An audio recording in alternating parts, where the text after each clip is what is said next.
Listo.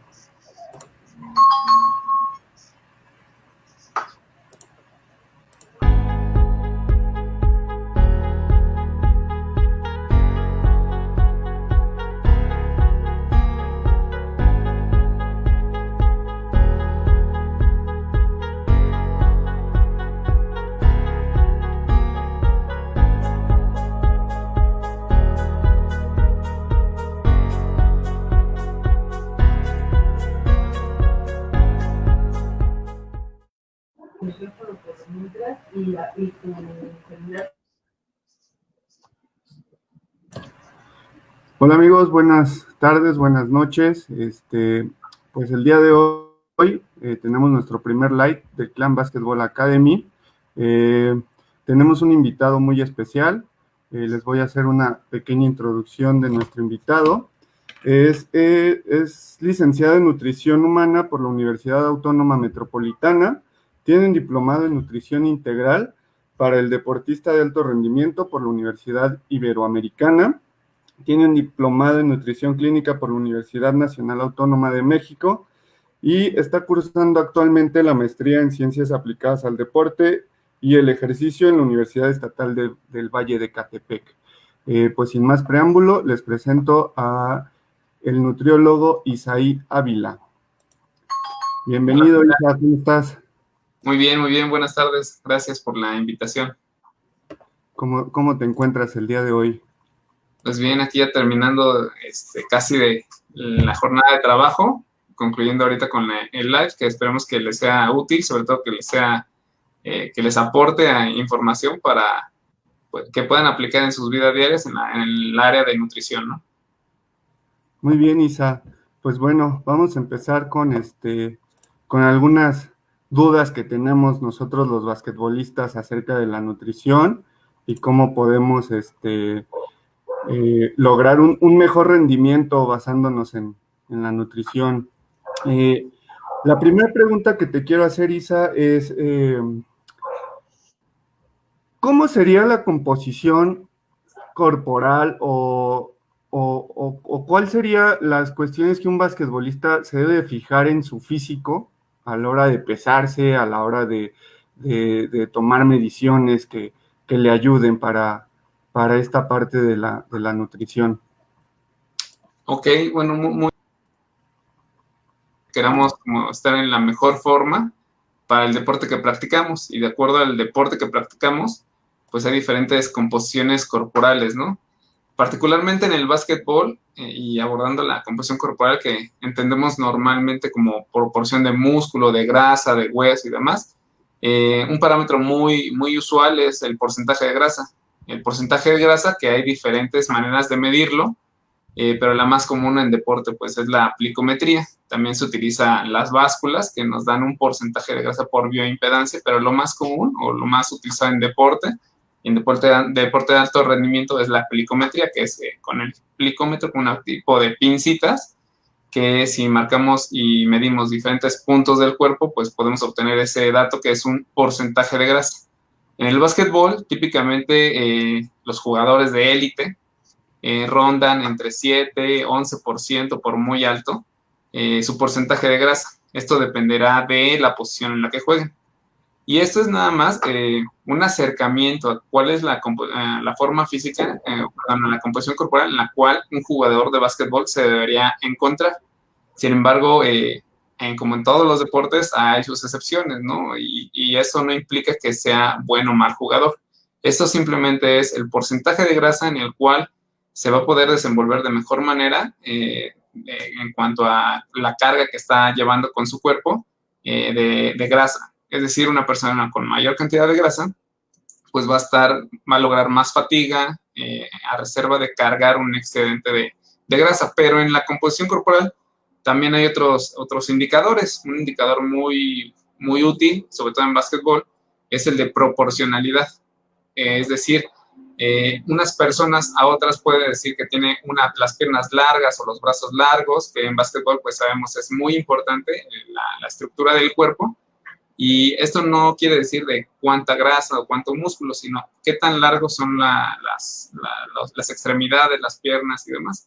Y bueno, esta es otra parte que podría ser útil, lo que es el índice de proporcionalidad, y que haya que hacer bastantes mediciones para saber cuál es como lo ideal.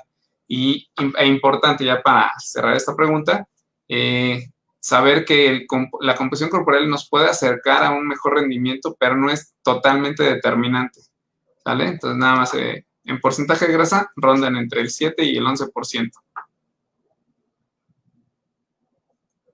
Ok, Isa. Ahora, entonces, con esto que nos dices, bueno, ¿qué es más importante?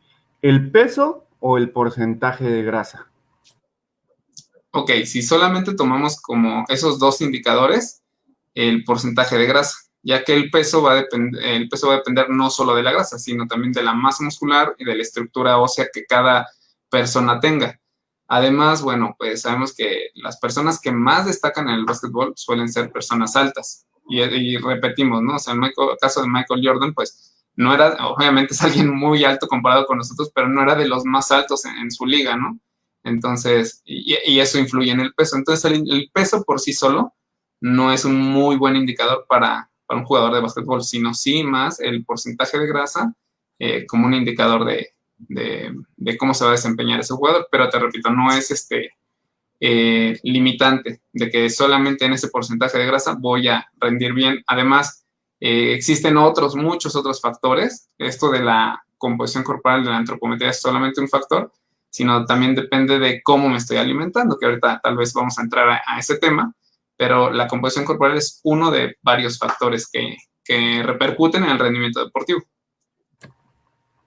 Muy bien, Isa, pues vamos entrando, como dices, al tema de la alimentación.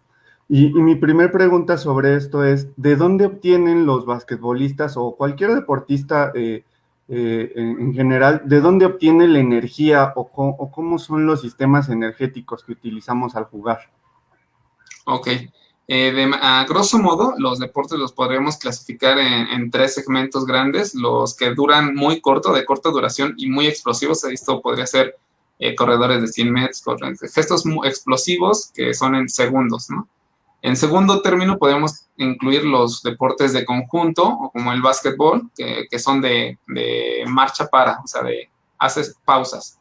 Y en tercer punto están los de resistencia, ¿no? Como correr un maratón, natación a aguas abiertas, ciclismo de larga duración. Entonces, entre los de velocidad y los de resistencia, en medio se encuentran justo los deportes de conjunto, como básquetbol, fútbol, en los cuales una de las características de estos deportes es que si bien tienen una duración considerable, que pueden ser 30, 40, 50 o más, una hora, hora y media, no es todo el tiempo, toda la hora y media, por así decirlo, al mismo ritmo, sino hay muchos cambios de ritmo.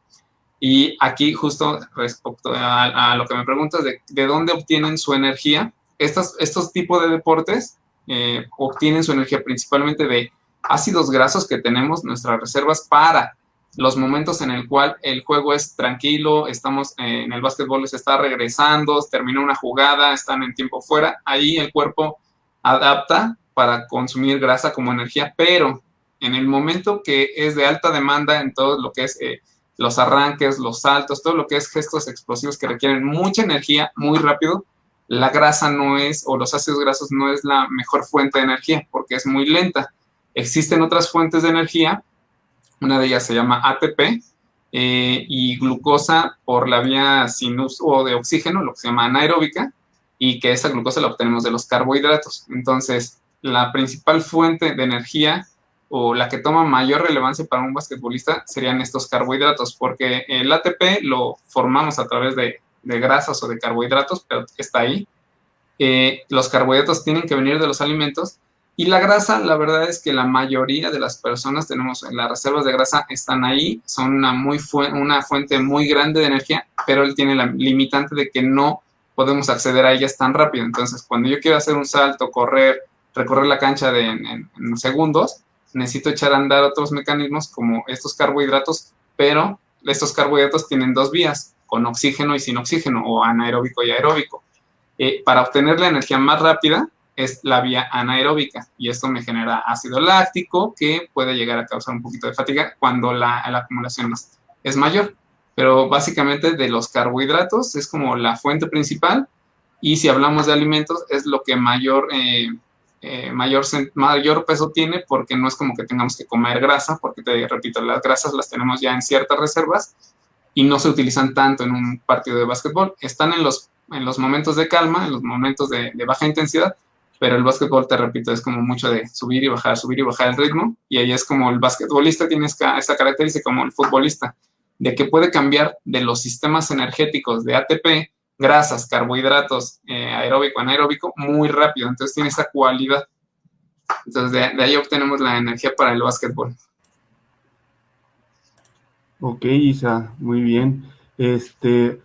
Entonces, pasando un poco con el tema de los carbohidratos, que a lo mejor en todas las personas, o al menos en gran mayoría de la población, siempre tenemos como ese tabú o esa idea de que los carbohidratos son malos. Entonces, para el deporte, como lo mencionas en este momento, pues serían pues importantes, ¿no? Son sumamente importantes, sumamente importantes.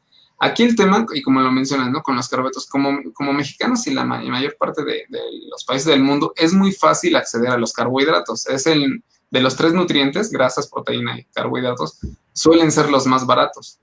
Si tú comparas un bolillo, una tortilla, es más barato que carne, ¿no? Que pollo. Entonces, es muy fácil acceder a ellos, o más económico, y también es muy fácil que en nuestra alimentación diaria, y particularmente los mexicanos, es relativamente fácil excedernos en las necesidades de estos carbohidratos. Si bien no hay que, entender que no hay que excedernos, pero sí hay que incluirnos.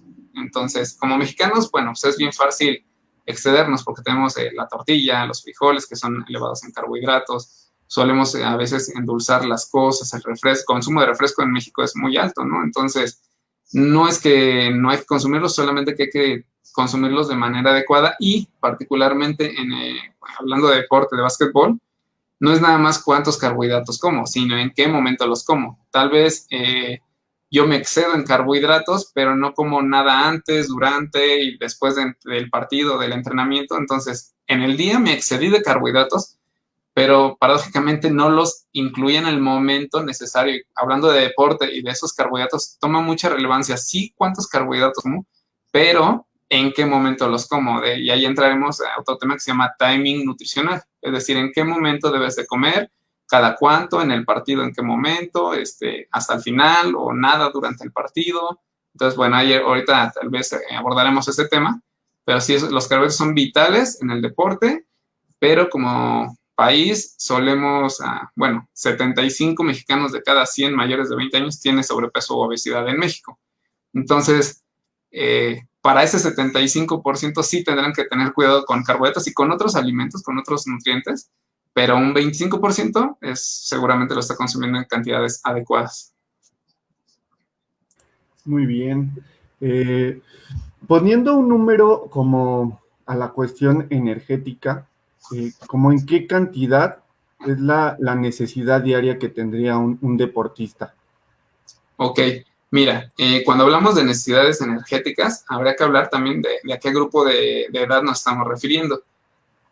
En adultos, y es como donde más se ha estudiado el deporte de alto rendimiento, pues en adultos, porque difícilmente se hace eso a otras edades, las necesidades de energía van más en gramos por kilogramo.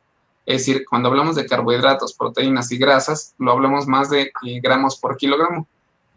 Hablar de calorías en general para el deporte no es tal vez tan adecuado, porque dependerá, no es lo mismo un jugador de 60 kilos que un jugador de 80 kilos.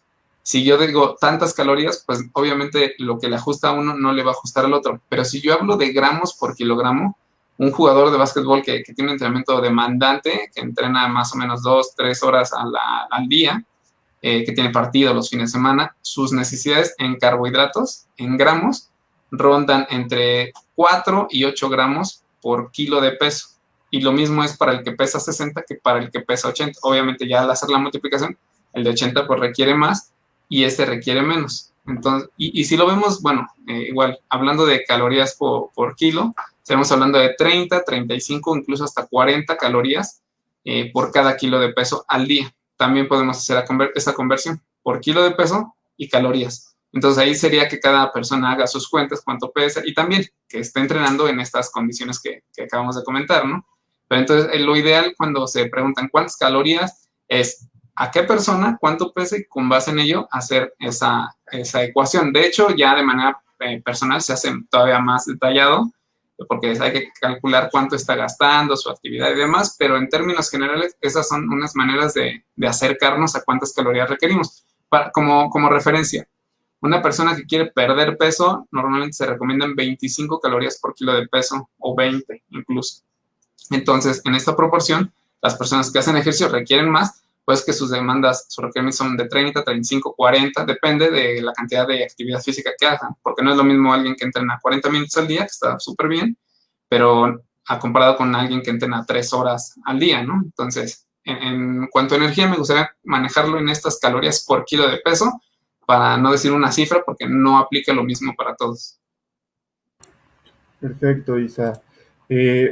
Ahora que tocas eso, quisiera preguntarte, ¿cómo sería la distribución de los grupos alimenticios recomendados para un deportista para lograr este número o estos posibles números que se pudieran dar? Ok, al hablar ya de grupos de alimentos, sin duda alguna, para un deportista nos vamos a abocar a los carbohidratos, porque si bien cambian las necesidades energéticas de la persona y cambian sus requerimientos de proteína, de grasas, pero principalmente de carbohidratos, nada más como para que nos demos idea, la cantidad de grasas que puede requerir en más es como, si requería uno, requiere dos, es decir, el doble. En proteínas, si requería 1.5, ahora requiere 2, por decirlo, no llega a duplicarlo. Pero en carbohidratos sí, el requerimiento habitual ronda entre 3, 4 gramos por kilo de peso, pero como te comentaba, se puede ir hasta 8, es decir, es el doble. Por eso es que los grupos de alimentos que más debe de consumir una persona que practica deporte serán entonces los que te aporten carbohidratos, porque si bien los otros también cambian, no cambian tanto. Entonces tendrá que incluir más frutas, tendrá que incluir más cereales integrales, y aquí entiéndase, no nos referimos solamente a los de caja, sino más cereales como arroz, como avena, como trigo, este tipo de cereales son muy útiles, son necesarios. También incluiríamos leguminosas como frijoles, lentejas, habas, que son abundantes en carbohidratos, porque es lo que esa persona requiere cubrir. Entonces, en el caso de estas personas sí es muy importante su consumo de frutas, de este tipo de cereales, tortilla también entra ahí, la pasta, la papa, los frijoles, lentejas. Entonces, esos grupos de alimentos, leguminosas, frutas y cereales, son los que debe de consumir en mayor cantidad las personas que practican deporte a esos niveles o con esas demandas. Ok, y por ejemplo, un niño no tiene una cuestión como de tan alto rendimiento. ¿Cuál sería tu recomendación para los papás o las mamás que nos están viendo en este momento? Ok, primero que lo ideal, o sea, sería para poder hacer una recomendación de nutrición de dele más, dele menos, o mejorele aquí este grupo y demás, lo ideal sería hacer una valoración, o sea, ver de dónde partimos, porque siempre es como no hablar de manera general, ¿no? Porque si a lo mejor ahorita decimos una recomendación, no es lo mismo un niño que tiene, en los niños también la prevalencia de sobrepeso en México es importante, ronda por ahí, si no mal recuerdo, de 3, 4 niños de cada 10 tiene sobrepeso o obesidad. Entonces, hacer una recomendación única, pues no aplica lo mismo para todos. Entonces, lo principal es hacer una evaluación, ver que mi niño esté creciendo adecuadamente, y por creciendo nos referimos al peso, a la talla, principalmente, y bueno, a otras características más fisiológicas, pero aquí abordándolo desde la nutrición, principalmente nos enfocamos en peso, talla, y recientemente se comienza a incluir también ya la medición de cintura, ¿sale? Entonces, si yo veo que mi niño está en talla adecuada, en peso adecuado, pues ya de ahí puedo partir como para aplicar estas recomendaciones. Si veo que mi niño tal vez está un poquito en peso por encima para su edad, o en peso encima para su estatura y para la edad, pues tal vez habría que hacer como una recomendación, y ahí es más el entorno. A un niño es importante, y me gustaría dejarlo este espacio para aprovechar, que a un niño bajo ninguna circunstancia se le pone una dieta como usualmente lo hacemos con adultos. Lo que come el niño o el estado de nutrición del niño es consecuencia del entorno en el cual está un niño, es decir, cómo comen los papás, cómo se come, no sé, los abuelos, tíos, qué hábitos hay en la mesa, si hay refresco en la mesa, si hay pan dulce todos los días. O sea, eso es lo que va a influir en el estado de nutrición del niño. El niño finalmente no es el que decide, ¿no? Aquí es mucho de los papás, es mucho de conciencia de los papás, una introspectiva antes de ver, voltear a ver cómo está el niño y si está bien o está mal, es también voltear a vernos a nosotros, porque somos los responsables de ello. Entonces, como papás, pues lo primero sería una buena evaluación y bueno, ya posteriormente, pues pasar a los hábitos, ¿no? Normalmente se recomienda para niños, hay unos lineamientos muy puntuales para qué le pueden llevar a la escuela, al de lunch, que cosa que ahorita pues no será así, será pues, estar en casa. Entonces también a veces es como más estar comiendo, picando y demás. Entonces, regresar a ver los hábitos, habitualmente se recomiendan 3, 4, 5 tiempos de comida. Antes todos decíamos que 5, hoy en día pues ya no aplica tanto eso. Para los niños puede ser más viable. Los 5 tiempos de comida, voltear a ver algo que se llama el plato del bien comer, que nos da una idea de cómo puede ser una comida adecuada, variada y demás, todo lo que eso implica, ahí viene. Entonces, como una guía nada más. Ya pasar como a una dieta ahorita tipo, pues sería, depende para cada niño, porque no es lo mismo uno de 4 años que uno de 10 y todo lo que te platicaba, pero la evaluación es importantísima. Ok, perfecto. Este, Hace ratito nos comentabas algo del timing o del tiempo ideal para consumir los alimentos. Creo que esta a lo mejor es una pregunta que tienen muchos papás, muchas mamás a la hora de mandar a sus hijos a entrenar o al partido. ¿Cuáles serían o qué alimentos se deben consumir antes, durante y después de un partido? ¿En qué ayuda consumirlos de esta manera y cuál es la mejor proporción? Ok, buenísimo, creo que bueno que haces esa pregunta. Primero es identificar en qué momento del día tengo el partido, bueno, tienen el partido o tiene el entrenamiento. Si es por la mañana, a veces podría uno pensar como, no, que no desayuno porque va a estar pesada y demás. Ahí habría que ver cuánto tiempo después de que se levantó el niño es su partido. Si es en la primera hora, pues obviamente no hacer un desayuno cuantioso normal no sería lo más adecuado. Entonces, pero si son 2 horas después, podría hacer un desayuno y 2 horas después podría estar jugando. Obviamente un desayuno pues relativamente ligero, pero sí, a lo mejor huevo y demás. Si ya es como para el entrenamiento en la tarde, también ahí se recomienda que la comida, que probablemente sea su tiempo anterior o si no una colación, sea al menos 2 horas antes. 2 horas antes da el tiempo necesario para que haya el proceso de digestión. Recordemos que pues al hacer ejercicio, pues la sangre se necesita a los músculos y al comer, para el proceso de digestión, la sangre se necesita al estómago. Entonces ahí es cuando, por eso nos recomienda como hacer las dos cosas casi simultáneas, porque normalmente la demanda de energía y de sangre se va a ir a los músculos y el estómago se queda sin irrigación de sangre y bueno, puede haber como temas ahí intestinal, bueno, de digestión. Entonces, lo ideal es 2 horas antes.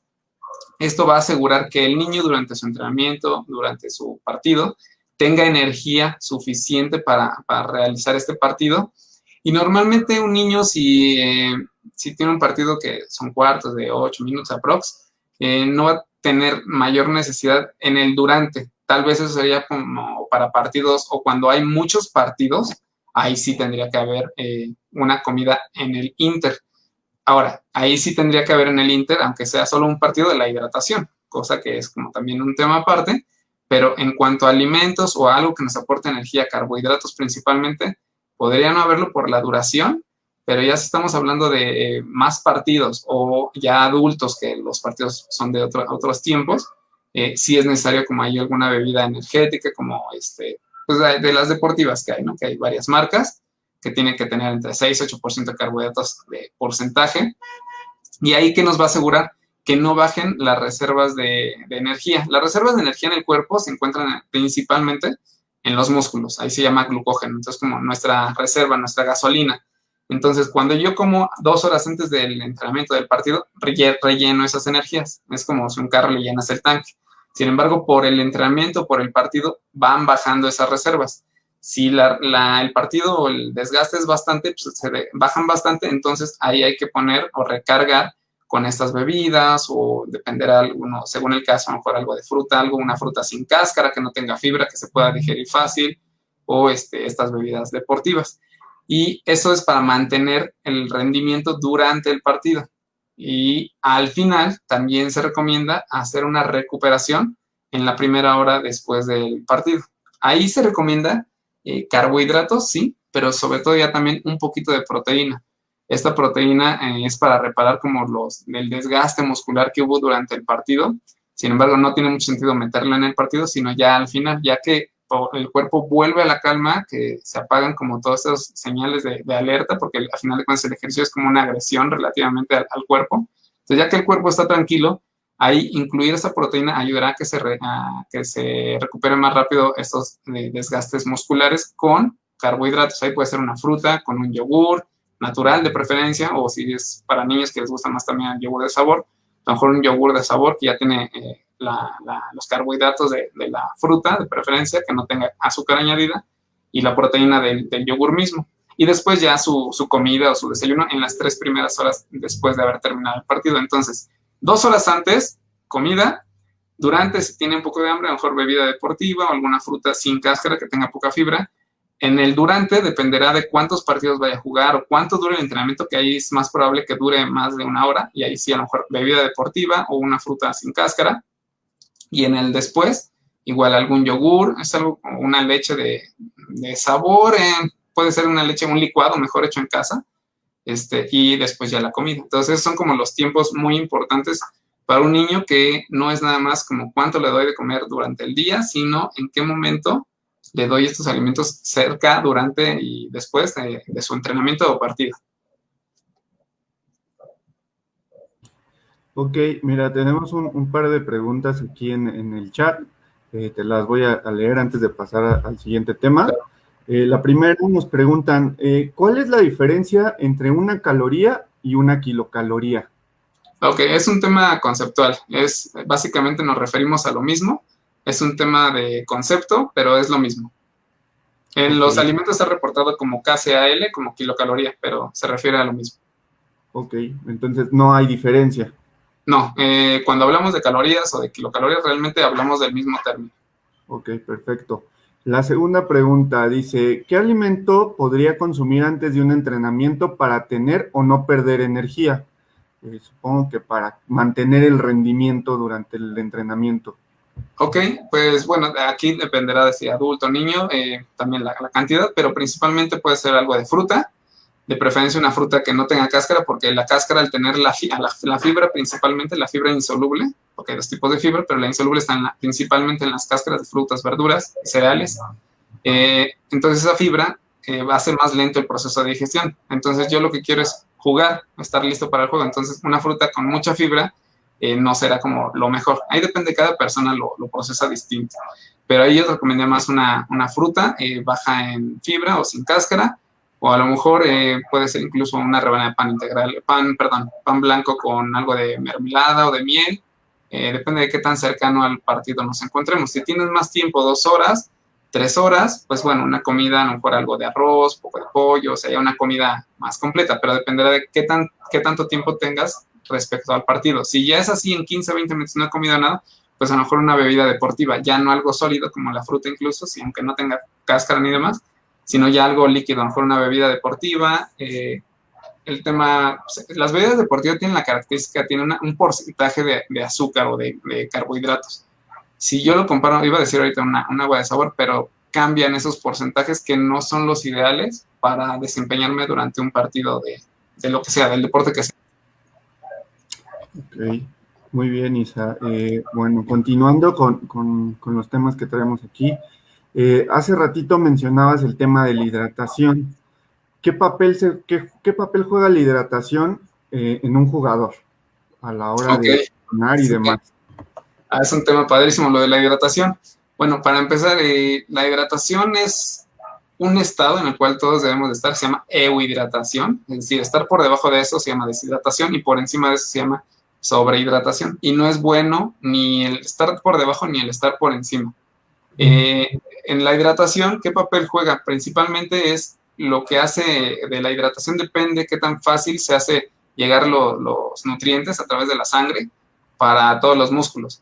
Si una persona está deshidratada o durante un partido se deshidrata, su sangre se hace un poquito más espesa, más viscosa y no fluye de la misma manera. Por lo tanto, va a ser más difícil que llegue esa sangre a los músculos. Dices, bueno, pues el corazón empieza a latir más rápido, más fuerte. Sí, pero eso causará una fatiga innecesaria, porque no es porque esté latiendo más fuerte o más rápido, porque el ejercicio sea más intenso, sino porque estoy deshidratado, mi sangre es más viscosa y necesito llevar esa sangre esos nutrientes que lleva la sangre a los músculos. Entonces, ese es un factor. ¿Cómo se o cuándo se dice que una persona está deshidratada? Cuando pierde el 2% de su peso en una actividad. Es decir, si yo peso 80 kilos y pierdo unos 600, es decir, estoy en unos 600 por debajo, ya comienzo estos procesos de deshidratación. Entre otros, bueno, puede ser dolor de cabeza, la concentración ya no es la misma, porque no llega igual la sangre al cerebro y demás. Entonces, todas esas implicaciones tiene la hidratación y obviamente esto es como la raíz, pero obviamente va a incidir definitivamente en el rendimiento. Digo, ya en casos más extremos, pues puede venir golpe de calor, calambres, o sea, cosas no tan agradables, pero bueno, en un inicio, ¿qué importancia tiene? Esta es vital, no debe de pasar el 2%. ¿Cómo puedo saber cuánto me estoy deshidratando? Si tienen la oportunidad, pésense antes de entrenar, eh, si pueden, si es en casa, pues con el mínimo de ropa, y terminando de entrenar, pueden tomar agua en el Inter, solamente que esa agua se la suman a esa pérdida. Es decir, si yo empiezo con 80 kilos, hago ejercicio, tomé 1 litro de agua y al final peso 80 kilos, no es que no perdí nada, perdí 1 kilo, pero lo compensé por el litro de agua que me tomé. Entonces, de esa manera pueden hacer esa cuenta y ver cuánto están perdiendo por hora. Si están dentro de ese 2% está muy bien. Si son de las personas que sudan mucho, que dejas como te queda como la sal aquí en la piel o la ropa como blanca, probablemente estás perdiendo mucho sudor y también probablemente mucho sodio, que es lo que trae, entre otras cosas, el sudor, pero principalmente el sodio. Entonces también hay la parte, por eso las bebidas deportivas también traen algo de sodio. Entonces esa importancia tiene la hidratación y así lo pueden ya aplicar en su vida diaria. No es como nada más el concepto, sino cómo hago esto en mi vida diaria. Entonces así lo pueden llevar a cabo. Muy bien, Isa. Oye, yo tengo una duda personal.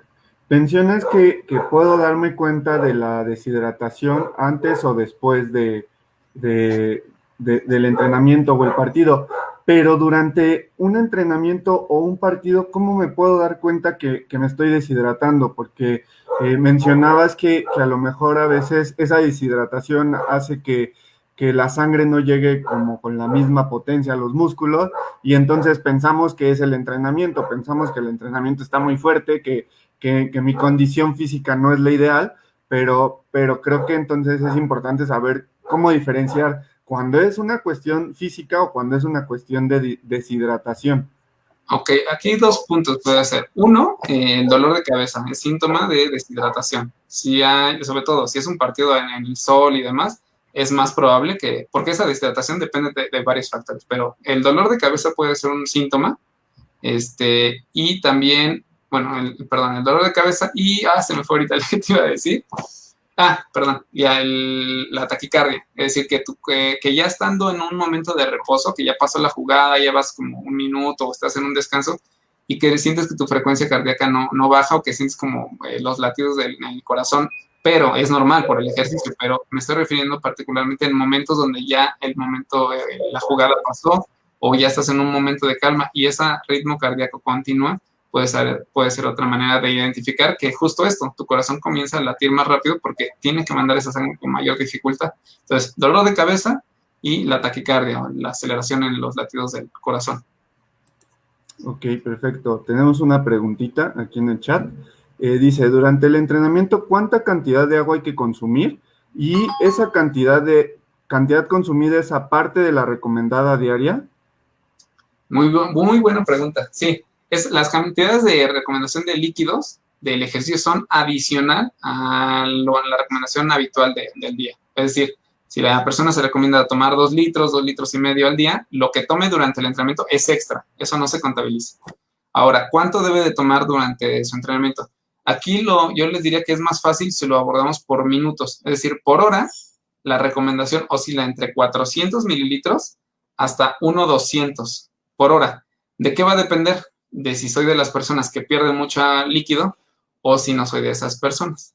Entonces, de hecho, la manera que les decía que se pesaron antes, después, si tú lo haces sin tomar nada, vas a ver cuánto pierdes por hora. Puedes hacer ejercicio media hora y lo multiplicas por 2. Entonces, si en media hora pierdes 600 mililitros, lo multiplicas por 2, seguramente en una hora estarías perdiendo 1,200. Entonces, pero de manera general, las recomendaciones van de 400 a 1,200 mililitros por hora. Hay personas que incluso la superan, pero bueno, son diferentes los casos. Y el sudor no depende tanto sí del tiempo, pero sobre todo de la intensidad. Tú puedes hacer ejercicio 15, 20 minutos, sudar muchísimo, o salir a caminar una hora y tal vez no sudas tanto, y seguramente todos lo hemos vivido. Entonces, sí es un factor el tiempo, pero sobre todo la intensidad. Por ejemplo, no sé, un partido de fútbol, pues obviamente no suda lo mismo el portero, que si bien tiene movimientos rápidos, pero son menos que un medio, ¿no? Que está subiendo, bajando, o lo mismo en el básquetbol. Ok, perfecto. Mira, tomando esa pregunta, nos ganaron un poco también en lo que traíamos. ¿Cuáles serían los hábitos saludables de hidratación durante un partido o durante un entrenamiento? Tenemos niños de repente que estamos entrenando y, profe, ¿puedo ir por agua acá 3 minutos? Y entonces, ¿cuál sería lo ideal para los niños, sobre todo a la hora de entrenar?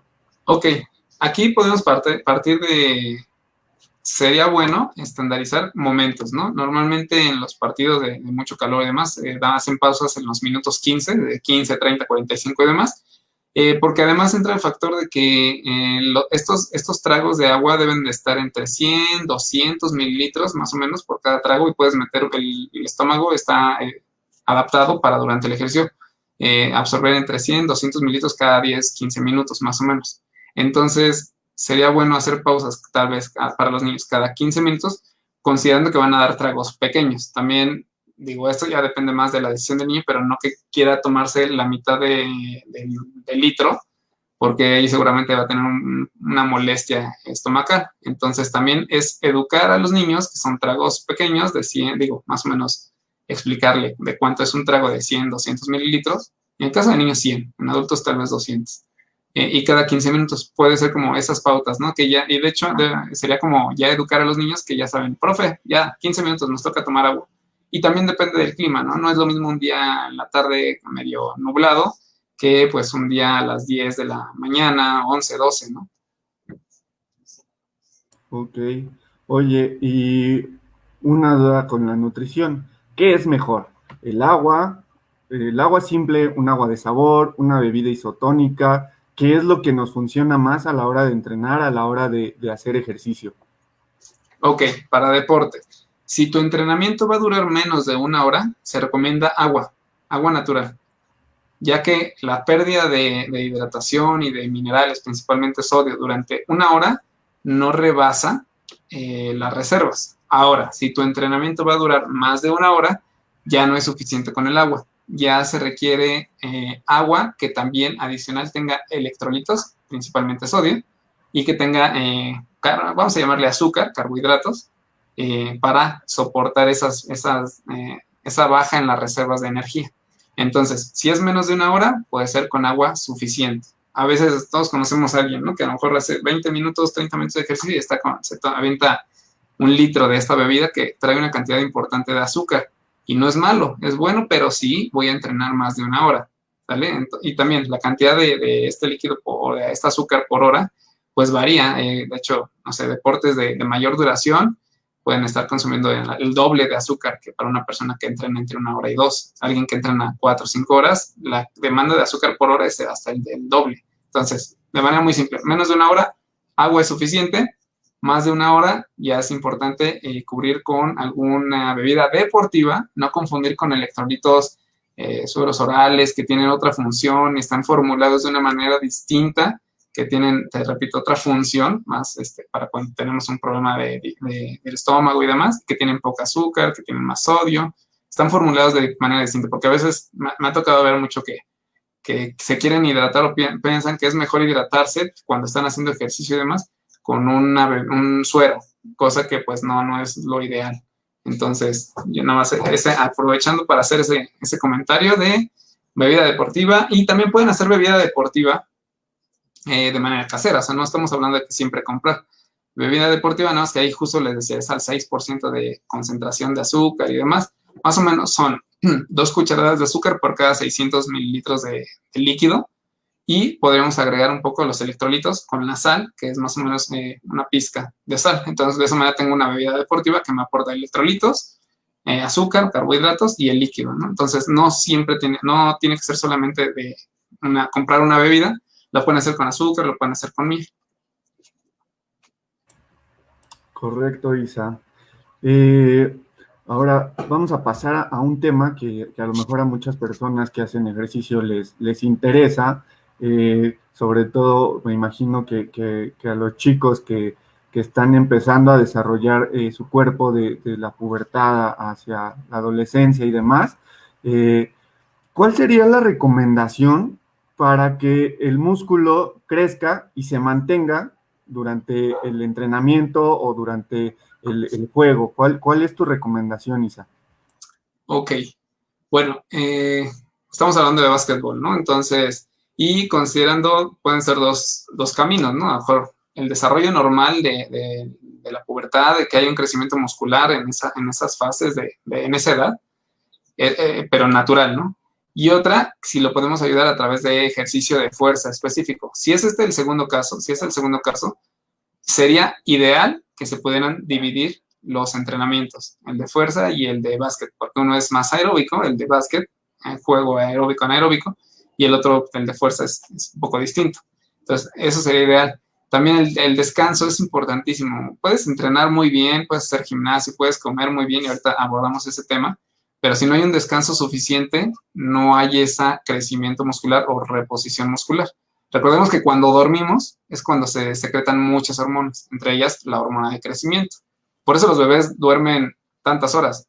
Tú ves un bebé y lo ves en una semana y ya creció bastante, ¿no? O los ves en 2, 3 meses, ya mide el doble, ¿no? Entonces, cosas que nosotros ya como adultos o como adolescentes ya no crecen a esa tasa, pero sí crece el músculo. Entonces, el dormir es súper, súper importante.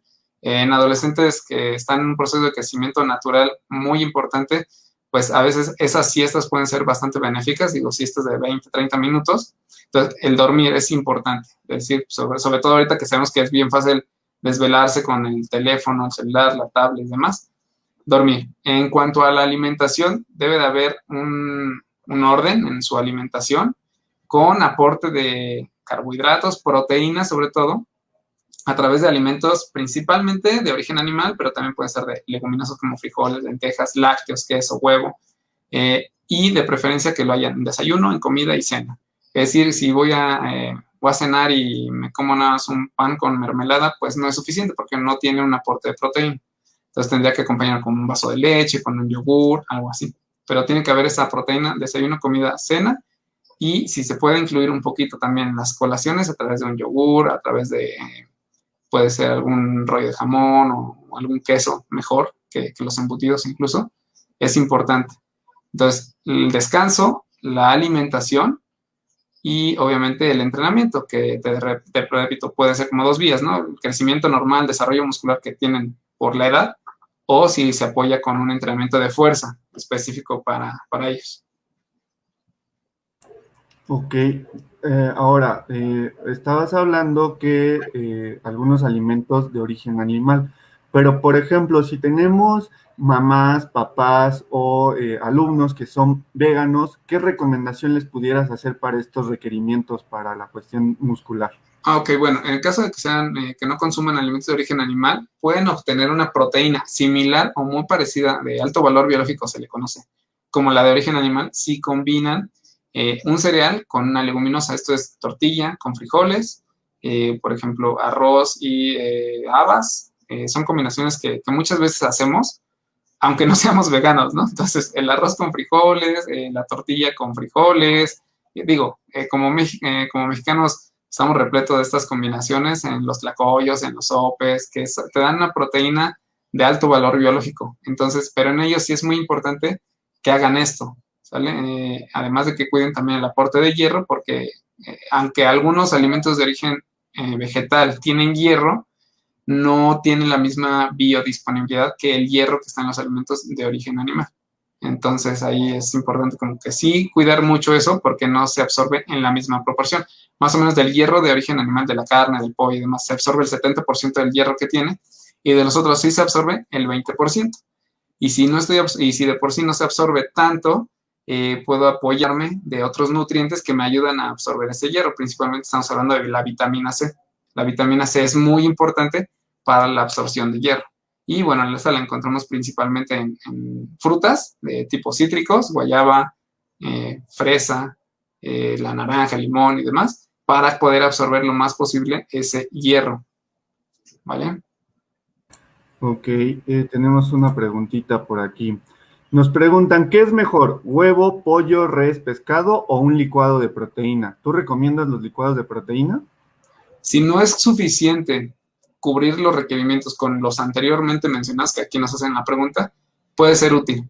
O no porque no sea suficiente, sino no es práctico. A veces yo puedo estar en la oficina y pues a qué hora saco el atún, ¿no? Estoy trabajando, entonces no es fácil sacar mi shake, me lo tomo.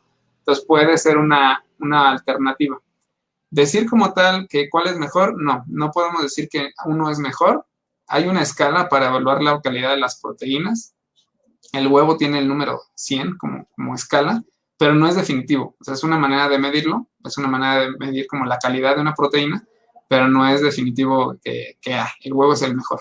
Entonces, no, todos estos tienen propiedades muy similares y algunos sus diferencias. Por ejemplo, el pescado, principalmente pescados azules, que son de aguas frías, tienen mayor cantidad de omega 3, que es muy bueno para procesos inflamatorios, más bien tiene el efecto antiinflamatorio. Y es importante decirlo que está en la piel del pescado, ¿sale? Pues si somos de los que le quitamos la piel porque se ve feíto y demás, pues le estamos quitando el omega 3 o la mayor cantidad de omega 3 que tiene ese pescado, que de hecho el omega 3 lo obtiene de una alga que comen esos pescados en esas aguas frías. Entonces, pero eso es una característica, o sea, todos los alimentos tienen como una característica benéfica. El huevo particularmente se estudia mucho en demasiada masa muscular, pero decir que uno es mejor que otro, no podría decir nada, ninguno de esos. Ok, perfecto. Bueno, y una última pregunta es, ¿qué alimentos o bebidas tú recomendarías que no se consumieran, que se evitaran lo más posible? Ok, aquí es un dilema como ético. Normalmente pocos beneficios podríamos obtener de bebidas como refrescos. Sin embargo, yo como nutriólogo nunca a un paciente le digo, no tome refresco. Porque pues, que aquí digo, la verdad es que a mí no me gusta el refresco, casi no lo consumo, pero mentiría si dijera nunca lo he tomado, ¿no? Entonces, pero no nos aportan mucho nutricionalmente y como país, te repito, 75 de cada 100 adultos tiene sobrepeso en México, entonces nos puede dar una idea de cómo podemos ir dando una recomendación. Entonces, yo me iría más por bebidas endulzadas, salvo, por ejemplo, si estamos realizando un deporte, una bebida deportiva es una bebida endulzada y ahí es muy benéfico, ¿no? Entonces, pues de manera general, pues definitivamente el alcohol, salvo el vino tinto, en una onza que son 30 mililitros al día, ha reportado beneficios cardioprotectores. Otro tipo de alcohol, la verdad es que muy pocos beneficios se han reportado. Bebidas endulzadas como refrescos, son como las principales que te diría, pues no le veo mucho beneficio, pero no para decir, no las tomen, no prohibidas, nada de eso. Ok, tenemos un par de comentarios aquí. Hay uno acerca de tu opinión acerca del agua de coco para hidratar durante el entrenamiento. ¿Cuál sería? Ok, el agua de coco por su cantidad de magnesio principalmente y fósforo se le ha tratado de acercar a este tipo de bebidas rehidratantes o bebidas deportivas. Sin embargo, no es tan alto en sodio y lo que se pierde, sí se pierde en el sudor fósforo, magnesio, entre otros electrolitos, pero no son la cantidad que se pierde es muy pequeña y respecto a las reservas que tenemos tampoco es significativo. Aunque muchas bebidas nos venden que tiene los 5 iones y demás, realmente el que es más importante es uno, que es el sodio. Entonces la bebida de coco, si bien puede traer un poco de sodio, seguramente, pero no es a las cantidades importantes. Además, traen una cantidad de azúcar más elevada que una bebida deportiva. Si lo vemos en porcentaje, si dividimos cantidad de azúcar entre la cantidad de mililitros, no rebasa el 6-8%. Entonces, digo, si no hay otra cosa, pues utilizarlo, pero si podemos hacer una bebida en casa, podría ser más útil y sobre todo que se va a llevar mejor con el proceso del ejercicio en esa concentración. El azúcar va a pasar bueno, va a absorberse mucho mejor que otras bebidas. Ok. La siguiente pregunta que tenemos es, ¿cuántos huevos puede consumir un niño? Ok, un niño se le recomienda usualmente uno. Las necesidades de colesterol rondan en 300 miligramos en adultos, en niños andan, si no me recuerdo, por 200, y una yema de huevo contiene 200 miligramos. Entonces, sin problema puede consumir un huevo. Y también, importante, o sea, a pesar de que tiene colesterol y demás, se ha demostrado que el colesterol del huevo no te eleva el colesterol de la sangre. Suena paradójico, pero pues, así lo han demostrado los estudios, sino a lo mejor podría elevar a lo mejor otro tipo de grasas, pero no te va a elevar directamente el colesterol. Entonces, un huevo al día sin problemas. De hecho, sería muy recomendable. Muy bien, Isa. Pues bueno, creo que hemos llegado al final de nuestra entrevista del día de hoy. Te agradezco mucho que nos hayas acompañado, que hayas estado con nosotros, que hayas ayudado con estas dudas. Espero que a nuestros seguidores les haya quedado un poco más claro la cuestión de la nutrición y el deporte, y sobre todo la nutrición y el básquetbol. Y pues los invitamos a todos a que nos sigan, tanto a ISA como a Clan Basketball Academy, para que estén al tanto de todas estas cosas, y pues que si tienen alguna duda, pues les ayudes, Isa, pues ya que eres parte del equipo de Clan Basketball Academy. Entonces, pues no sé si quieras agregar algo más. Pues no, ahí están mis redes sociales, igual que cualquier duda que tengan, ese es mi Instagram, que es el que más uso, Isaí-Nut-Tri, para lo que les pueda ayudar, con todo gusto. Muy bien, Isa, pues muchas gracias, bienvenido a la familia Clan, y pues justo, y pues estamos en contacto, amigos. Vamos a estar haciendo este tipo de dinámicas. Mira, tenemos más comentarios. Muchas felicitaciones de Ana Ramírez, Juan Carlos Escamilla, Carla Rodríguez, Viridana Carapia, te agradecen la información. Y pues como les decía, amigos, manténganse en contacto con nosotros, y vamos a tener más cápsulas de este tipo. Tenemos próximamente psicología deportiva, acondicionamiento físico como tal. Entonces, síganos en todas nuestras redes. Muchas gracias por estar con nosotros. Carolina Ayala también nos manda ahí, no sé, creo que son unos tacos. Pero pues muchas gracias, Isa, y pues nos vemos pronto, amigos. Hasta luego. Hasta luego.